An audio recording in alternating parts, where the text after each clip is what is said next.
everyone, welcome to Everything. Well, you probably remember a few months ago, we guested a lovely, versatile, very popular tribute artist, Tina Turner tribute artist, Louisa Marshall.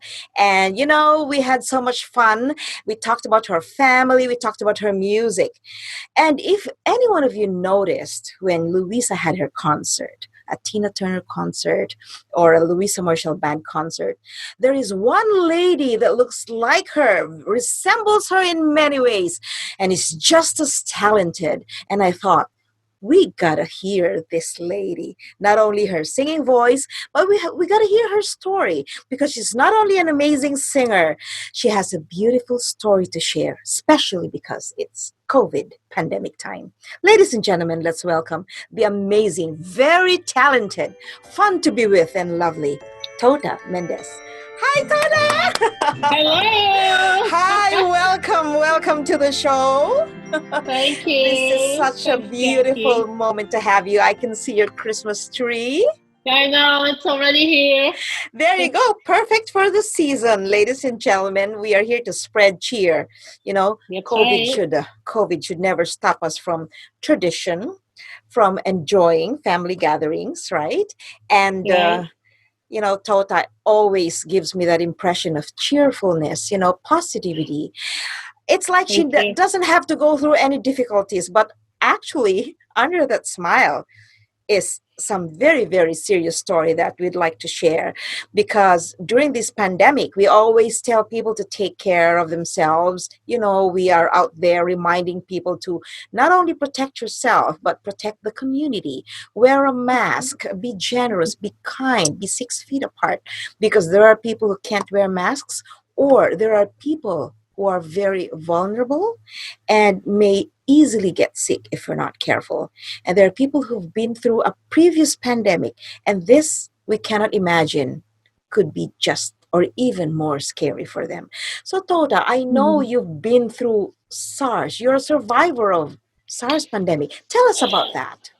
Yeah. Well, that was back in 2009, and I was actually taking a course, and the setting is actually at a high school in Burnaby, and I take night school at the time, and in my class there were 25 students, and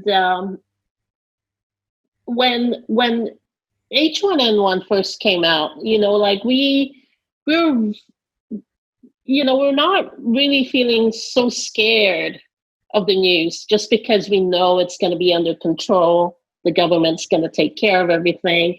But at that time, when I was in that class, um, I got sick. So there were three of us in class that literally had to pull out just because, I was sick for about maybe 3-4 days already, and it's not going away.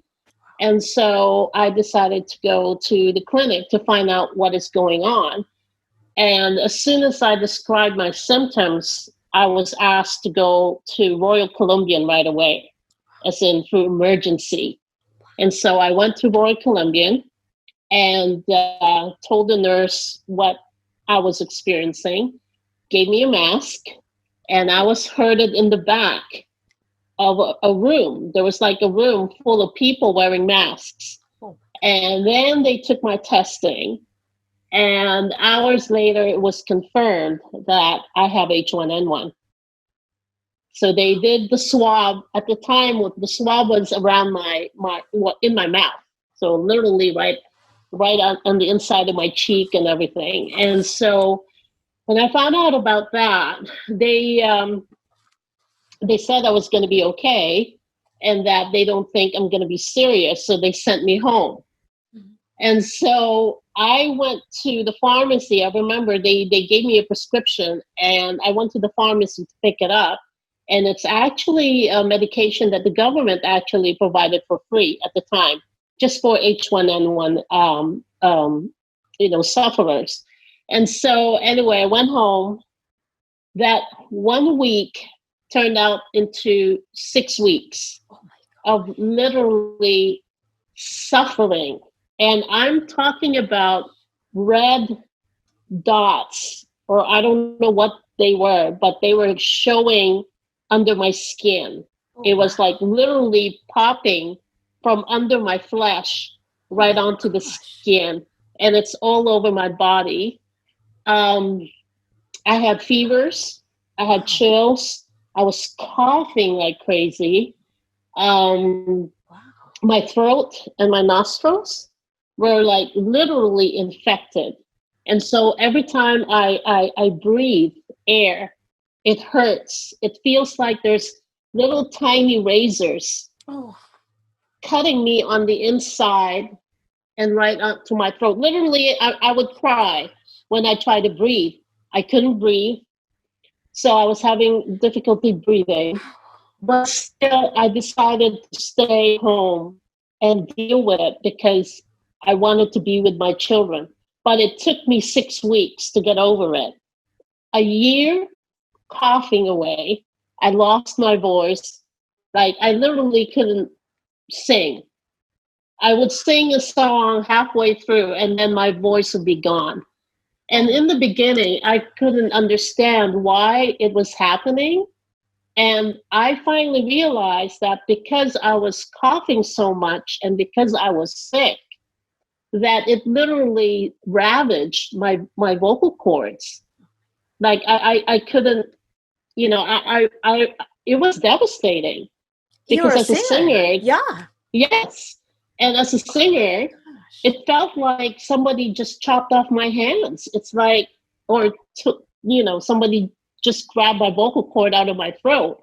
And that's how bad it was. I mean, I couldn't even eat. I lost 10 pounds in 6 weeks. Oh my God. 10 pounds.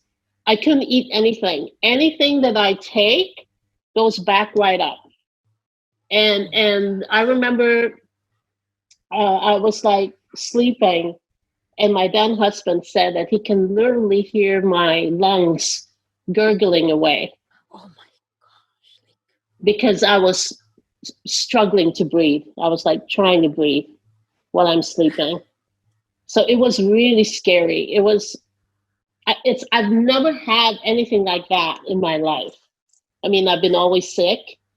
My family knows I have a low immune system.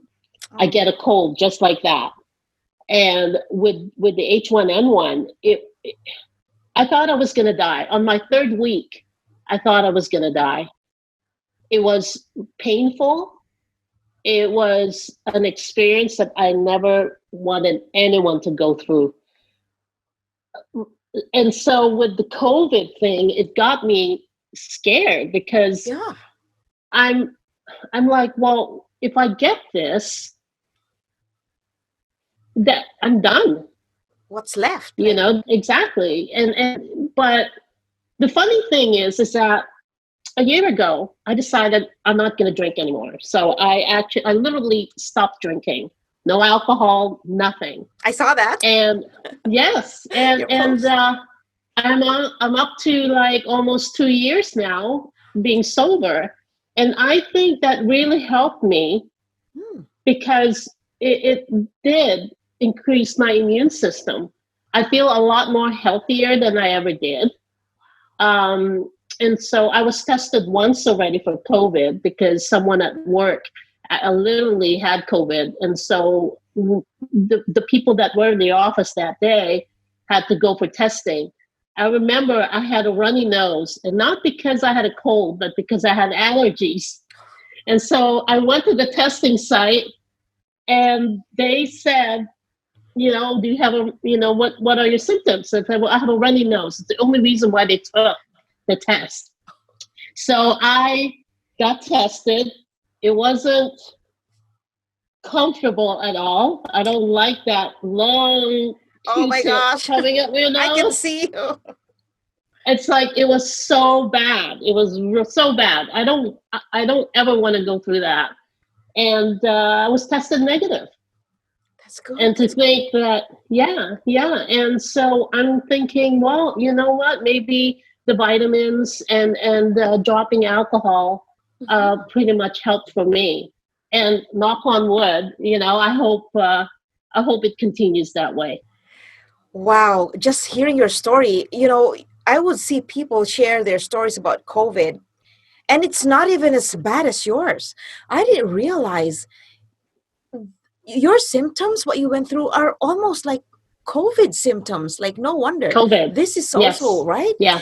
And Yeah. it must be so scary for you to go out there to see, like, if there are people who disregard restrictions simply because of reasons that we can't understand, to not think that there are people like you who are very vulnerable, who've been through that, and you Mhm. never know how immune you will be for another Yeah. round. They're Yes. cousins, like COVID and SARS. They're like practically from the same strain. Yes, it Oh. is. Yeah. So And that's how do you protect yourself, Tota, like right now? Especially, do you drive, or but you still walk in public? well, I drive and take the SkyTrain. Mm-hmm. So right now, we have the opportunity to actually work from home, which is great. So Good, part time, good. I work from home, and then a couple of days in the office a week. But of course, I wear my mask and I hand sanitize. I wash my hands every single time.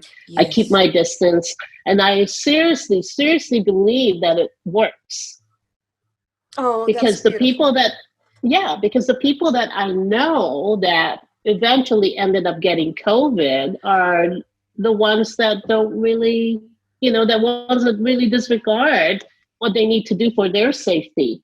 And so I'm very confident that I'll be okay as long as you follow what the government of Canada is saying. Hey, just wear a mask. What's wrong with it? I That's don't see true. anything wrong with it, That's true. because because in Asia, especially in China and Hong Kong, a flu season for them is a normal thing and they wear a mask. Wow. And it's just a sign of respect. And to me, that really helped so far.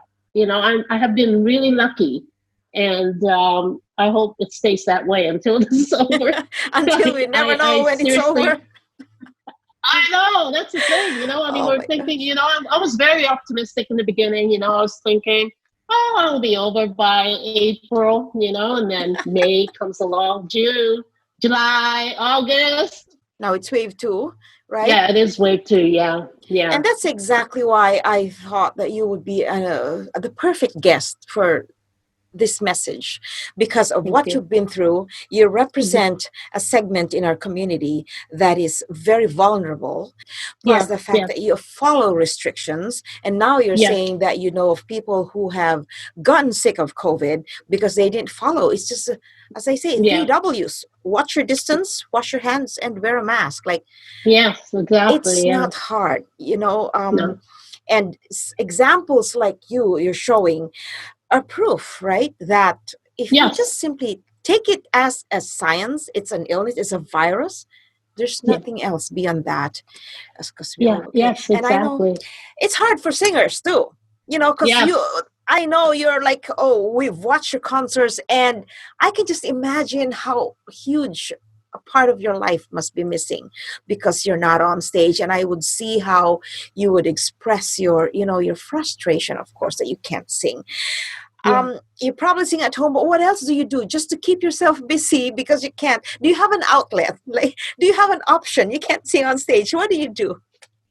My outfit, really, in all honesty, is cooking. I Hmm. love to cook. Mm-hmm. Cooking is one of my passions. I know it to some women it's a chore, or to some people it's a chore, but cooking for me is an art. And when you create something that fills people's bellies, it's an act of Yes. love. To me, cooking is one of the things that I get really excited about. That's true. Yeah, And I've seen your cooking. I've seen the photos, and we're very yeah, lucky. We're gonna share some yeah, of them here. And the way you present the food, like, I have this photo. I remember you made this burger with fries, and you Yeah, presented it like, you see, this is a burger, these are fries. But when you present them, you know there's something to it. There's the love that you added makes it yeah, totally different. It becomes an yes, experience, right? yes, It that's right. becomes an experience, and the way you present That's the so color. true. I'm only just trying to compete with my sister, like she Competition she is loves good. yeah, she loves to cook in the kitchen too. Like, I mean, if we're living together, that's all we're going to be in the kitchen. And we're always whipping something up and doing something. But no, I'm just in competition with my sister. That's why I'm doing it. And that's good. There's very positive competition, and knowing you, knowing your Yeah, sister, I know everything is always done in good, camaraderie, sisterhood, yeah, and it yes, makes you better yeah, people, right? I'm yeah. sure you sing once in a while. You play the drums too. I do. Yeah, I saw you play the drums in one of the I concerts.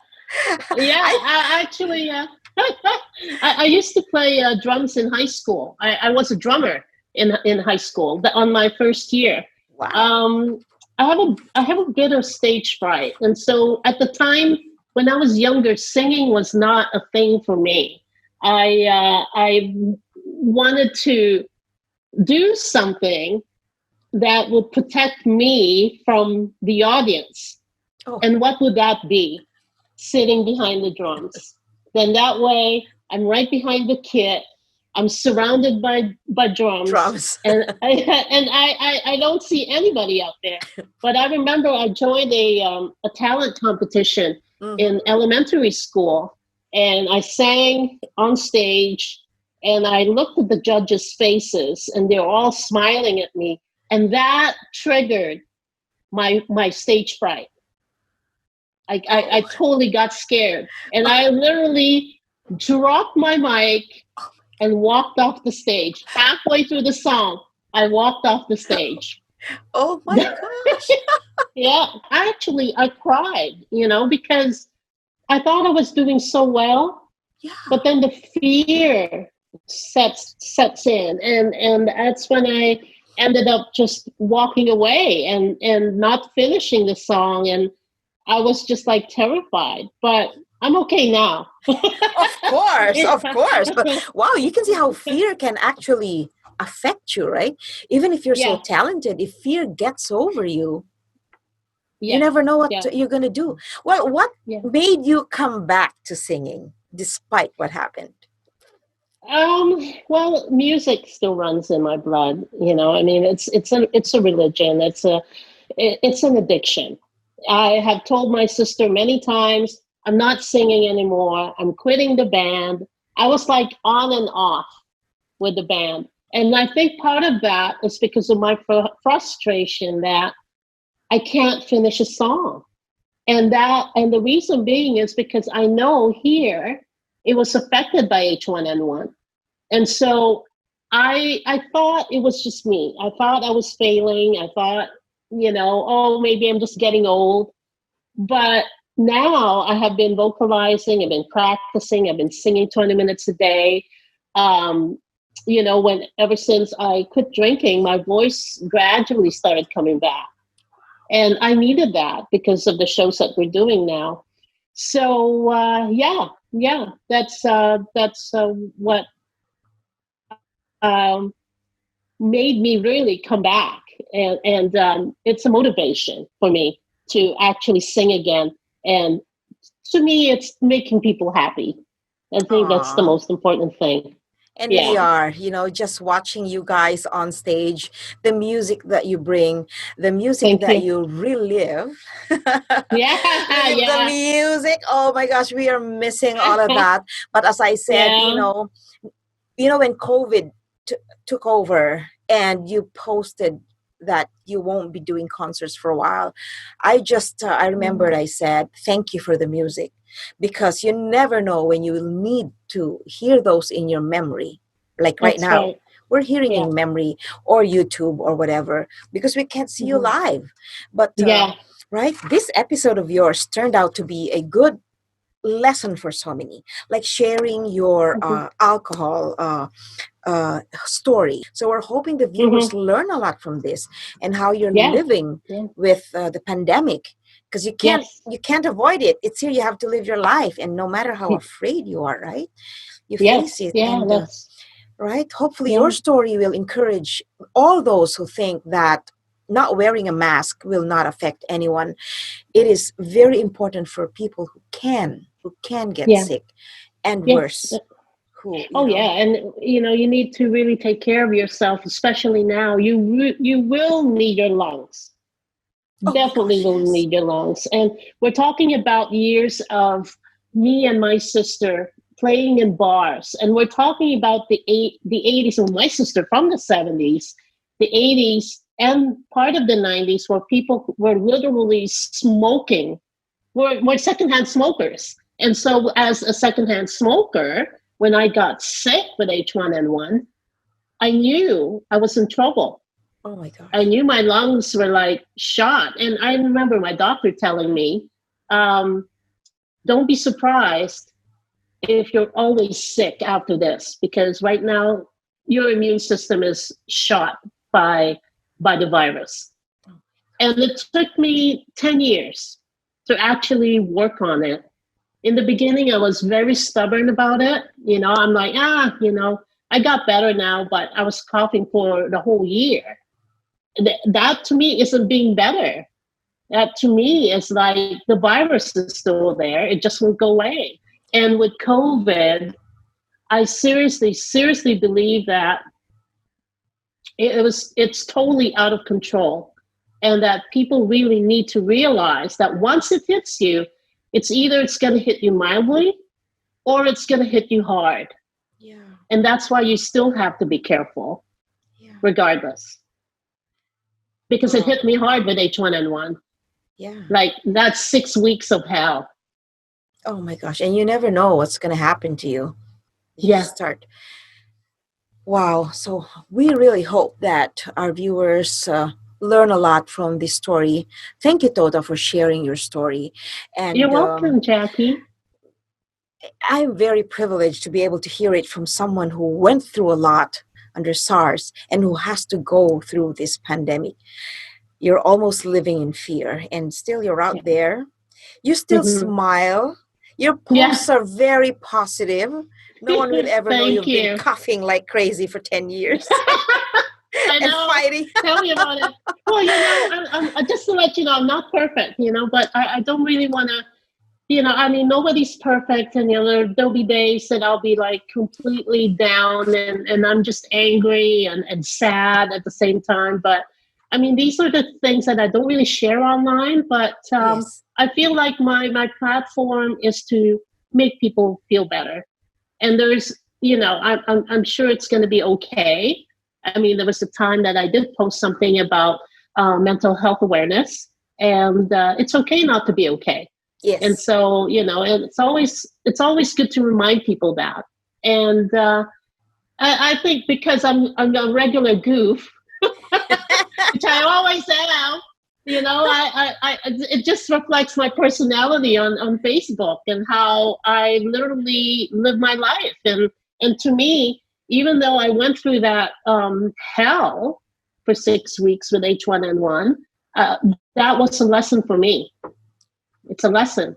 You have to live your life to the fullest, and that's all you got to do. And life is short. Just enjoy. And appreciate life and your loved Yes, ones. Wow. exactly. Thank you for this inspirational episode, Toda. I am Thank so, you, so Jackie. inspired. Thank you. You take You're care. inspiring too. Yes, you Aw, too. we try, and you're right. Nobody's perfect. We're not perfect. And I agree with you. We share only what's positive out there, because somewhere, somehow, someone's going to like our post and be inspired, Exactly. just Yes, as you that's right. inspire so many people. Thank you. Oh, so keep singing, save your voice, take care of I yourself. will. Yes, you Congratulations too. on your new health journey. Thank you. Thank you I so much, know. Jackie. And we will see each other after COVID. Yes, for sure. Healthy, up and Yes, running. That's right. Okay, well, take care, Tota. Take Bye for care. now. Thank you. Bye. Thank you. Take care.